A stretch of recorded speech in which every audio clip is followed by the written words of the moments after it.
এইরকম কাজ দেখলে কার না রাগ উঠবে বলো। আমি আজকে একটা রিপেয়ারিং কাজে এসেছিলাম, হাইড্রোলিকের স্ক্রু খুলে নিচে পড়ে গেছে। এই দেখো 1 ইঞ্চি কালা স্ক্রু দিয়ে যদি হাইড্রোলিক টাইট করে তাহলে কি ওই স্ক্রুটা থাকবে? স্ক্রুটা এমনিতেই ভেঙে পড়ে যাবে। যখন কমসে কম একটু ভালোভাবে করবে, হয়তো 5 মিনিট কি 10 মিনিট, হয়তো আরও 15 মিনিট কি 20 মিনিট বেশি টাইম লাগবে। কিন্তু এইটা যদি 3টা স্ক্রু আর ভালোভাবে যদি এসএসের স্ক্রু যদি মোটা মোটা টাইট দিতে, তাহলে কিন্তু এই বেডটা কোনোদিনই খুলতো না বা হাইড্রোলিকটা কোনোদিনই খুলে নিচে পড়ে যেত না। তুমি হয়তো 2টা স্ক্রু কম করে দিই, কিন্তু ঠিকাদারের কাছে খুব ভালো নাম কামিয়ে নিয়েছ যে হ্যাঁ আমি তাড়াতাড়ি কাজ সেরে দেই, কাজ তাড়াতাড়ি আমার শেষ হয়ে যায়। কিন্তু ভবিষ্যতে ওই ঠিকাদারটাই কতটা নাম খারাপ হয়, যে মিস্ত্রিটা কাজ করে গেছে তাকে বললাম এই কথাটা।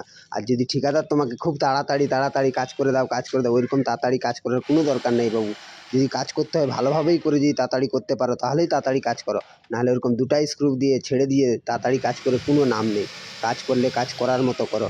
ভালো মিস্ত্রিরা কোনোদিনও টাইম দেখেনি, তারা সবসময় টাইম লাগুক কিন্তু কাজ এমন করবে সারা লাইফ যেন তার মনে থাকে যে হ্যাঁ এইভাবে কাজ করা যায়। ভালো পাকাপোক্ত ফিনিশিং কাজ করে যদি তাড়াতাড়ি করা যায় সেটাই হচ্ছে প্রকৃত মিস্ত্রি। কিন্তু আকপাক করে যদি বিনা স্ক্রুপে যদি হাইড্রোলিক লাগিয়ে দিয়ে চলে যায়, দিয়ে তাড়াতাড়ি কাজ শেষ হয়ে গেছে বলে, সেটা কিন্তু আসলে প্রকৃত মিস্ত্রি নয়। অনেক জায়গায় রিপেয়ারিং কাজে আসছি, অনেকের কাজ দেখছি, তবে এতে কিন্তু অনেকটা অভিজ্ঞতা পাওয়া যায়।